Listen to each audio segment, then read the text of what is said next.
नमस्कार मेरे प्यारे विद्यार्थियों, आपका अपना चैनल रीडिंग टाइम या सेटिस्फैक्टरी सॉल्यूशन ऑफ जीके। तो ज्ञान बिंदु जीएस एकेडमी का डेली प्रैक्टिस सेट जो है आपको दिया जा रहा है और एक सेट जो है याद रखिएगा, एक या दो सेट जो है आपको डेली यहाँ पे मिलेगा। अगर आप लोग चैनल पे पहली बार होंगे तो चैनल को सब्सक्राइब कर लीजिएगा, बेल आइकन को दबा लीजिएगा और जो पहले से सब्सक्राइब किए होंगे वो एक दो ग्रुप में शेयर भी कर दीजिएगा। तो आज हम लोग डेली प्रैक्टिस सेट वहाँ जो चलता है 50 क्वेश्चन का, वो हम लोग यहाँ पे देखेंगे। ठीक है, तो चलिए आज हम लोग क्वेश्चन नंबर 1 देखेंगे। इसमें कह रहा है कि किस वेद में बलिदान विधि का वर्णन किया गया है। तो याद रखिएगा कि देखिए यहाँ पे 26/8/2024 को ही प्रैक्टिस सेट हुआ है ये सर के संस्था में, तो वही आपको यहाँ पे भी कराया जा रहा है। जो गरीब बच्चे हैं जो सेट प्रैक्टिस नहीं खरीद सकते हैं या वहाँ जाकर नहीं पढ़ सकते हैं, उनके लिए जो है ये आपका रामबाण होने वाला है। तो उन बच्चों के लिए जो है आप ज़रूर शेयर कीजिएगा। और जो ऐसे बच्चे हमारे चैनल के साथ जुड़े हुए हैं या ऐसे विद्यार्थी जो जुड़े हुए हैं जिनको बहुत सारे दिक्कत है प्रैक्टिस सेट लेने में, तो आप चैनल से जुड़े रहिए, क्योंकि यहाँ पे जो प्रैक्टिस सेट कराया जाता है आपको ज़्यादा ऑनलाइन और वहाँ जो संस्था में सेट होता है वो आपको यहाँ पे दिया जाता है। तो चलिए आज हम लोग क्वेश्चन नंबर 1 में देख लेते हैं क्या कह रहा है। इसमें कह रहा है कि किस वेद में बलिदान विधि का वर्णन जो है किया गया है। तो याद रखिएगा कि बलिदान विधि का वर्णन पूछ रहा है कि किस वेद में किया गया है, तो उस वेद का नाम आप याद रखिएगा, यजुर्वेद। यजुर्वेद जो है आपको बलिदान विधि का वर्णन किया गया है किसमें, यजुर्वेद में। तो ऑप्शन बी को आप यहाँ पे टिक कर सकते हैं। सेकंड नंबर क्वेश्चन यहाँ पे दिया है, कह रहा है कि कौन एकमात्र हड़प्पा कालीन स्थल था जिसका कह रहा है कि निचला शहर भी किले से घिरा हुआ था। क्वेश्चन कह रहा है कि वह एकमात्र हड़प्पा कालीन स्थल यानी कि हड़प्पा कालीन स्थल है जिसका जो निचला शहर भी जो था वह किले से घिरा हुआ था। तो वो आपका है कालीबंगा। याद रखिएगा कि कालीबंगा जो है आपको हड़प्पा कालीन स्थल है और इसका निचला शहर भी जो था किले से घिरा हुआ था। तो ऑप्शन ए को आप यहाँ पे टिक कर सकते हैं। रामानंद के 12वें शिष्य में कौन से कसाई था। कह रहा है कि रामानंद के जो 12 शिष्यों में से कौन जो था कसाई था। तो याद रखिएगा कि आपको सधना जो था रामानंद के 12 शिष्यों में से एक था जो आपका कसाई था। तो ऑप्शन डी को आप यहाँ पे टिक कर लीजिएगा। किस मुगल बादशाह ने शाही दरबार में कहा है कि एक अनुष्ठान के रूप में सूर्यपाषाण शुरू किया था। तो किस मुगल बादशाह का राय कि शाही दरबार में जो है एक अनुष्ठान के रूप में जो है सूर्यपाषाण शुरू किया था। तो आप याद रखिएगा कि वह मुगल बादशाह कौन था, तो आपका अकबर था। ऑप्शन सी यहाँ पे आप टिक कर लीजिएगा। नेक्स्ट क्वेश्चन यहाँ पे दिया है, कह रहा है कि 1857 ईस्वी की क्रांति में भाग लेने वाला कह रहा है कि किस क्रांतिकारी का काठमांडू के जामा मस्जिद में जो है दफनाया गया। तो 1857 के क्रांति में कह रहा है कि भाग लेने वाले कौन से क्रांतिकारी था जो काठमांडू के जामा मस्जिद में, याद रखिएगा काठमांडू के जामा मस्जिद में जो है वह उसे दफनाया गया था। तो ये आपको हो जाएगा बेगम हजरत महल। ऑप्शन ए को आप टिक कर सकते हैं। अलीपुर षड्यंत्र केस में सरकारी गवाह कौन बना था।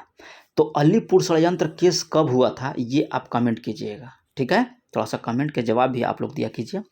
तो अलीपुर षड्यंत्र केस में सरकारी गवाह जो है कौन बना था, तो ये आपको बने थे, याद रखिएगा कि नरेंद्र नाथ गोसाई जो अलीपुर षड्यंत्र केस में जो है यह सरकारी गवाह जो है बने थे। तो याद रखिएगा कि नरेंद्र नाथ गोसाई हो जाएंगे। यूनेस्को के द्वारा कराई कि घोषित विश्व का पहला अंतर्राष्ट्रीय नगर कौन था। तो यूनेस्को के द्वारा याद रखिएगा कि विश्व का पहला अंतर्राष्ट्रीय नगर आपका हो जाएगा घोषित, विश्व का पहला जो है यूनेस्को के द्वारा, तो ये आपका हो जाएगा आराविले। ठीक है, ऑप्शन सी को आप यहाँ पे टिक कर लीजिएगा। नेक्स्ट क्वेश्चन यहाँ पे दिया है कि लक्षद्वीप समूह के सभी द्वीपों पर मलयालम भाषा बोली जाती है, लेकिन एक अपवाद स्वरूप जो है लक्षद्वीप का एकमात्र द्वीप कौन सा है जिसमें महल भाषा बोली जाती है। क्वेश्चन कर रहा है कि लक्षद्वीप के जितने भी द्वीप हैं उसमें सारे में जो है मलयालम भाषा बोली जाती है, लेकिन एकमात्र ऐसा लक्षद्वीप का द्वीप है जिसमें आपको मलयालम नहीं महल भाषा वहाँ पे बोला जाता है। तो वो द्वीप आपका है मिनिकॉय द्वीप। ऑप्शन बी को आप टिक कर लीजिएगा। आगे क्वेश्चन का रहा है कि ब्रह्मपुत्र नदी की भारत में लंबाई कितनी किलोमीटर है? तो ब्रह्मपुत्र नदी की लंबाई भारत में याद रखिएगा कि आपको है 916 किलोमीटर। ठीक है, याद रखिएगा 916 किलोमीटर जो है ब्रह्मपुत्र नदी भारत में बहती है। ऊंट कडाल पुल किस झील के बीच में आपका स्थित है? ठीक है, ऊंट कडाल पुल, तो ये आपका हो जाएगा किसमें? डल झील में। नेक्स्ट क्वेश्चन कर रहा है कि खाकी क्रांति का संबंध किससे है? तो खाकी क्रांति का संबंध आपसे पूछ रहा है, तो ये आपको हो जाएगा चमड़ा उत्पादन से। ठीक है, जैसे गोल क्रांति आपको होता है आलू से, लाल होता है आपको मांस से। ठीक है, उसी तरह से आपको खाकी क्रांति का संबंध पूछ रहा है तो आपको हो जाएगा चमड़ा से। क्वेश्चन नंबर यहाँ पे देख लेते हैं हम लोग 12, और 12 में आपसे क्या दिया है? कह रहा है कि राष्ट्रीय कृषि आयोग अपना रिपोर्ट कब प्रस्तुत किया? तो राष्ट्रीय कृषि आयोग जो है अपना रिपोर्ट जो है प्रस्तुत किया था कब? 2006 में। ठीक है, राष्ट्रीय कृषक आयोग अपना रिपोर्ट जो है 2006 में प्रस्तुत किया। कौन सा क्षेत्र सर्वाधिक धात्विक खनिजों से संपन्न क्षेत्र है?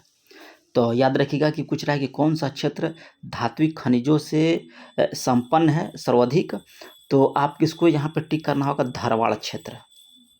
नेक्स्ट क्वेश्चन यहाँ पे दिया है, करा कि हीरा के लिए प्रसिद्ध मझगांव खान किस राज्य में प्रसिद्ध है? हीरा के लिए है तो ये आपको हो जाएगा मध्य प्रदेश। याद रखिएगा कि यह हीरा के लिए प्रसिद्ध है, या डायरेक्ट पूछेगा कि मच्छगांव खान कहाँ पे है, तो आपको टिक करना होगा मध्य प्रदेश। या पूछ सकता है कि मच्छगांव गान किसके लिए प्रसिद्ध है? तो हीरा के लिए। आगे यहाँ पे क्वेश्चन दिया है कि काकस क्या है? तो काकस आप यहाँ पे याद रखिएगा कि किसी राजनीतिक दल के प्रमुख सदस्यों की बैठक है। ठीक है, काकस। राष्ट्रगान के वर्तमान संगीतमय धुन को बनाने का श्रेय किसे जाता है? जो राष्ट्रगान हम लोग सुनते हैं धुन, उसको बनाने का श्रेय किसे जाता है? तो ये आपका है राम सिंह ठाकुर हो जाएंगे। चलिए आगे क्वेश्चन हम लोग यहाँ पे देख लेते हैं। भारत सरकार ने उपभोक्ताओं के हितों के संरक्षण के लिए उपभोक्ता संरक्षण अधिनियम कब पारित किया गया? तो याद रखिएगा कि 1986 ईस्वी में भारत सरकार ने उपभोक्ताओं के हित के संरक्षण के लिए जो है उपभोक्ता संरक्षण अधिनियम जो है ये आपको 1986 में यानी कि 1986 में जो है यह पारित किया था। आगे क्वेश्चन का रहा है कि कौन अदालत गांधी जी के विचारों पर आधारित है? कौन सा अदालत जो है जो गांधी जी के विचारों पर आधारित है? तो वो अदालत का आप नाम याद रखिएगा कि लोक अदालत। लोक अदालत जो होता है वो आपको गांधी जी के विचारों पर आधारित है। अंतर्राष्ट्रीय सीमा शुल्क एवं उत्पाद दिवस कब मनाया जाता है? तो याद रखिएगा कि अंतर्राष्ट्रीय सीमा शुल्क और उत्पाद दिवस जो है ये आपको 26 जनवरी को मनाया जाता है। याद रखिएगा, अंतर्राष्ट्रीय सीमा शुल्क और उत्पाद दिवस 26 जनवरी को। नेक्स्ट क्वेश्चन यहाँ दिया है कि राष्ट्रीय सुरक्षा गार्ड्स की स्थापना कब हुआ था? तो राष्ट्रीय सुरक्षा गार्ड की स्थापना जो है ये आपको किया गया था 1984 में। ठीक है, राष्ट्रीय सुरक्षा गार्ड्स 1984 हो जाएगा। लॉर्ड मैकाले का संबंध किससे था? तो याद रखिएगा कि लॉर्ड मैकाले का संबंध जो था अंग्रेजी शिक्षा से था। ठीक है, लॉर्ड मैकाले जो था आपको अंग्रेजी शिक्षा से हो जाएगा। ऑप्शन सी को आप यहाँ पे टिक कर सकते हैं। चलिए क्वेश्चन नंबर हम लोग यहाँ पे देख लेते हैं 20 में कह रहा है कि निम्नलिखित घटनाओं को कालानुक्रम व्यवस्थित कीजिए और नीचे दिए गए कूट का प्रयोग करते हुए सही उत्तर का जो है आपको चयन करना है। तो यहाँ पे आपको दिया है आंसर ना, देख लीजिए यहाँ पे दिया है, तो आपको टिक लगाना होगा कि चौरी चौरा कांड कब हुआ। ठीक है, अमृतसर घटना कब हुआ, चंपारण आंदोलन कब हुआ और मोपला विद्रोह कब हुआ था। तो इसका आंसर जो है आपको सी निकल कर आएगा। ऑप्शन सी को आप टिक कर लीजिएगा। अखिल भारतीय मुस्लिम लीग की स्थापना किसने किया था? तो अखिल भारतीय मुस्लिम लीग की स्थापना जो है ये आपको किया गया था नवाब सलीमुल्लाह खान के द्वारा। अखिल भारतीय मुस्लिम लीग की स्थापना नवाब सलीमुल्लाह खान के द्वारा। ऑप्शन डी यहाँ पे सही हो जाता है। सुभाष चंद्र बोस के कह रहा है कि त्याग पत्र देने के बाद किसे भारतीय राष्ट्रीय कांग्रेस का जो है अध्यक्ष चुना गया? तो राजेंद्र प्रसाद को। सुभाष चंद्र बोस के त्याग पत्र देने के बाद जो है किसे भारतीय राष्ट्रीय कांग्रेस का अध्यक्ष चुना गया है? तो ये आपको हो जाएगा राजेंद्र प्रसाद। नेक्स्ट क्वेश्चन कह रहा है यहाँ पे कि 1932 में पूना समझौता के साथ किसका सीधा संबंध था? तो 1932 में जो पूना समझौता हुआ था उसका संबंध आपसे पूछ रहा है, तो भारतीय दलित वर्ग से था। ठीक है, पूना समझौता भारतीय दलित से था। यह गांधी जी और भीमराव अंबेडकर के मध्य हुआ था। नेक्स्ट क्वेश्चन कह रहा है कि यहाँ एक क्रांति होने जा रही है और हमें जल्दी से चले जाना चाहिए, यह किसने कहा था? भारत में कह रहा था कि भारत में हुआ था कि यह क्रांति होने वाली है भारत में, हमें जल्दी से यहाँ चले जाना चाहिए था। तो ये आपको स्टेटमेंट जो है दिया गया था सर स्टैफोर्ड क्रिप्स के द्वारा। सर स्टैफोर्ड क्रिप्स ने कहा था कि यहाँ एक क्रांति होने वाली है, होने जा रही है, हमें जल्दी से चले जाना चाहिए। ठीक है, ऑप्शन ए को टिक कर लीजिएगा। महात्मा गांधी द्वारा चलाया गया प्रथम जन आंदोलन था। तो महात्मा गांधी द्वारा चलाया गया प्रथम जन आंदोलन जो आपको था वो था आपको असहयोग आंदोलन। याद रखिएगा कौन सा हो जाएगा? असहयोग आंदोलन। मगध के कह रहा है कि किस प्रारंभिक शासक ने राज्यरोहण के लिए अपने पिता की हत्या की और स्वयं इसी कारण जो है वंश अपने पुत्र के द्वारा जो भी वो मारा गया था? तो 28 का हो जाएगा, 28 का नंबर हो जाएगा आपको अजातशत्रु। ठीक है, चलिए आगे क्वेश्चन यहाँ पे दिया है और मेरे द्वारा डिस्कस किया जा रहा है और आपको अच्छा लग रहा है तो आप चैनल को सब्सक्राइब कर लीजिए, बेल आइकन को दबा लीजिए और आप कंटेंट भी देख लेते हैं यहाँ पे कि रोशन आनंद सर के द्वारा कितना अच्छा दिया जा रहा है।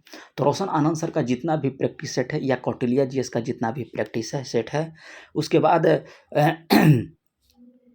एक इनका है क्या बोलते हैं रोशन आनंद कौटिल्य जीएस का हो गया, एक और टीचर हैं उनका जो है प्रैक्टिस सेट आपको यहाँ पे बराबर दिया जाता है। तो आप चैनल पे पहली बार होंगे तो सब्सक्राइब कर लीजिए, लाइक बटन को भी थोड़ा सा प्रेस कीजिए और एक दो ग्रुप में आप लोग शेयर भी करते रहिए। चलिए आगे कह रहा है कि मनुस्मृति मुख्यतः संबंधित है। तो मनुस्मृति जो है मुख्यतः संबंधित है आपको समाज व्यवस्था से। ऑप्शन ए को आप टिक कर सकते हैं। नेक्स्ट क्वेश्चन कह रहा है कि अकबरनामा किसने लिखा था? तो अकबरनामा लिखा गया था आपको अबुल फजल के द्वारा। ऑप्शन डी को आप टिक कर लीजिएगा, अबुल फजल हो जाएगा अकबरनामा। आगे क्वेश्चन दिया है कि कार्डेडम पहाड़ी जिनकी सीमा पर स्थित है, कार्डेडम पहाड़ी कह रहा है कि किनके सीमा पे स्थित है? तो याद रखिएगा कि आपको केरल और तमिलनाडु के सीमा पर आपका स्थित है कार्डेडम पहाड़ियाँ, केरल और तमिलनाडु याद रखिएगा। नेक्स्ट क्वेश्चन देख लेते हैं। कह रहा है कि निम्नलिखित में से भारत का कौन सा क्षेत्र जो है मृदा अपरदन से अत्यधिक प्रभावित है? तो कौन सा क्षेत्र है आपको? तो उस क्षेत्र का नाम आपका हो जाएगा चंबल घाटी। चंबल घाटी का जो क्षेत्र होता है वह मृदा अपरदन यानी कि इरोजन से अधिक प्रभावित क्षेत्र है। तो यहाँ पे ऑप्शन डी को आप टिक कर लीजिएगा। नेक्स्ट क्वेश्चन दिया है, कह रहा है कि निम्नलिखित में से कौन सा बंदरगाह भारत के पूर्वी तट पर नहीं है? ठीक है, भारत का कह रहा है कि पूर्वी तट पे आपका नहीं है। तो हम लोग देख लेते हैं 33 का आपको कांडला यह जो है किस पे कह रहा था? पूर्वी तट पे आपका नहीं स्थित है। देखिए यहाँ पे कह रहा था पूर्वी तट पे नहीं स्थित है। चलिए आगे यहाँ पे हम लोग देख लेते हैं। दामोदर की जिसकी सहायक नदियां हैं, तो दामोदर किसकी सहायक नदियां हो जाएगी? तो हुगली की। विश्रामपुर जिसके खनन के लिए प्रसिद्ध है, तो विश्रामपुर याद रखिएगा कि ये खनन जो है आपका कोयला के लिए प्रसिद्ध है विश्रामपुर। और विश्रामपुर किस स्टेट में पड़ता है ये आप कमेंट कीजिएगा। निम्नलिखित में से कह रहा है कि शैल तंत्रों में से कौन जो है भारत के कोयला जो है का प्रमुख स्रोत है? कोयला नीचियों का जो है प्रमुख स्रोत हो जाएगा। तो ये आपको हो जाएगा गोंडवाना तंत्र क्षेत्र जो है आपको कोयला के लिए जो है यह प्रमुख क्षेत्र माना जाता है, गोंडवाना तंत्र। आगे यहाँ पे दिया है, कह रहा है कि सुमेलित वन को सूची 1 को सूची 2 में आपको जो है सुमेलित करने के लिए बोल रहा है। ठीक है, एक तरफ दिया है आपको क्षेत्र और दूसरी तरफ दिया है आपको खनिज। तो बादाम की पहाड़ी जो है आपको किसके लिए प्रसिद्ध है? तो लोहा अयस्क के लिए।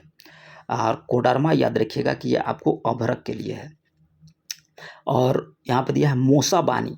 मोसा बानी आपको तांबा के लिए, और रवा जो है आपको खनिज तेल के लिए जो है, यानी खनिज तेल यानी पेट्रोलियम के लिए जो है वहाँ प्रसिद्ध है।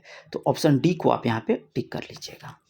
आगे यहाँ पे देखिए दिया है 38 के 38 नंबर, इसमें क्या दिया है आपसे, हाँ, इसमें भी मिलान के लिए दिया है। तो देख लेते हैं। स्वर्ण, स्वर्ण कहाँ होता है, तो कोलार, ठीक है। कोयला याद रखिए झरिया में हो जाएगा। तांबा आपको हो जाएगा खेतड़ी से। लोहा हो जाएगा आपको कुंद्रेमुख से। नेक्स्ट क्वेश्चन कह रहा है यहाँ पे कि सौरमंडल में क्षुद्र ग्रह, ठीक है, एस्ट्रॉयड और छोटे खगोलीय पिंड हैं जो जिन ग्रहों के माध्यम पाए जाते हैं वे कौन सा है, तो ये हो जाएगा मंगल और बृहस्पति के बीच। रिंग ऑफ फायर का संबंध किससे है, तो रिंग ऑफ फायर का संबंध यहाँ पे हो जाएगा आपका भूकंप से, ज्वालामुखी से और प्रशांत महासागर क्षेत्र से, ठीक है। चलिए आगे हम लोग देख लेते हैं 41 में कह रहा है कि राष्ट्रीय विकास परिषद का गठन कब हुआ था। तो राष्ट्रीय विकास परिषद का गठन याद रखिएगा कि 6 अगस्त 1952 को हुआ था आपको राष्ट्रीय विकास परिषद का गठन। संविधान के प्रथम अनुच्छेद के अनुसार भारत क्या है, तो याद रखिएगा कि भारत बोला गया है राज्यों का यूनियन, ठीक है। वह राज्य जहां विधान परिषद नहीं है, तो याद रखिएगा कि राजस्थान में आपका विधान परिषद नहीं है, बिहार में है, ठीक है। एक याद रखिएगा बिहार में भी है आपका। चलिए नेक्स्ट क्वेश्चन देख लेते हैं। इसमें कह रहा है कि दल बदल निरोध अधिनियम जिस तिथि को पारित किया गया वह कौन सी थी, तिथि का नाम बोलना है आपको। दल बदल जो 1985 में हुआ था, ठीक है। तो यहाँ पे डेट के साथ है तो 15 फरवरी 1985 को। नेक्स्ट क्वेश्चन यहाँ पे दिया है, कह रहा है कि जिन्हें प्रथम वीके कृष्णन मेनन पुरस्कार प्रदान किया गया था। तो वीके कृष्णन मेनन पुरस्कार जो है पहली बार दिया गया था आपको केजी बालकृष्णन को। चलिए 46 यहाँ पे देख लेते हैं कि इनमें से सुमेलित नहीं है। तो याद रखिएगा कि एशियन ड्रामा विक्रम सेठ ये आपका यहाँ पे गलत दिया है। लज्जा तस्लीमा नसरीन ये सही है। Romancing with the life Dev Anand, और ब्लासम्स फ्रॉम द डस्ट ये आर के पचौरिया, ठीक है, ये आपका सही है। सी यहाँ पे आपका गलत हो जाएगा, और हम लोग को पूछ ही रहा है कि कौन गलत है, ठीक है, तो सी को टिक कर लीजिएगा। किस वर्ष स्वामी विवेकानंद ने विश्व धर्म संसद में जो है भाग लिया था, तो ये डेट आपका हो जाएगा 1893 ईस्वी में। आगे क्वेश्चन कर रहा है कि वह स्थान जहां केंद्रीय शुष्क भूमि खेती अनुसंधान संस्था आपको विद्यमान है, तो ये आपको है हैदराबाद में। ऑप्शन डी को टिक कर लीजिएगा। भारत में कह रहा है कि निम्नलिखित में से दाब समूह भूमिका को निभाता है। क्वेश्चन कह रहा है कि भारत में निम्नलिखित में से कौन सा दाब समूह की भूमिका को जो है निभाता है, तो ये आपको होता है INTUC के द्वारा, ठीक है। ऑप्शन ए को टिक कर सकते हैं आप। आगे कह रहा है कि निम्नलिखित में से कौन सा राज्य का सबसे महत्वपूर्ण तत्व है, तो ये आपको होगा संप्रभुता। संप्रभुता जो है राज्य का सबसे महत्वपूर्ण आपका यहाँ पे तत्व हो जाएगा। तो ये रहा आप लोग को 50 क्वेश्चन का प्रैक्टिस सेट। कैसा लगा और क्या इसमें सुधार करने का ज़रूरत है, ये आप कमेंट करके बताइएगा। और आपको किस सेट का ज़रूरत है प्रैक्टिस सेट का, वो भी आप कमेंट करके बताइएगा कि हाँ सर ये सेट करा दीजिएगा, तो वो भी सेट आपको होगा। अगर आप लोग चैनल को सब्सक्राइब नहीं किए होंगे तो कर लीजिएगा, और 1-2 ग्रुप में शेयर भी कर लीजिएगा, क्योंकि आपके सपोर्ट से ही जो है आपको नेक्स्ट वीडियो दिया जाता है। और लाइक बटन को दबा दीजिएगा ताकि हमको अंदर से मोटिवेट मिले, ठीक है। तो मिलते हैं नेक्स्ट वीडियो में, तब तक के लिए धन्यवाद।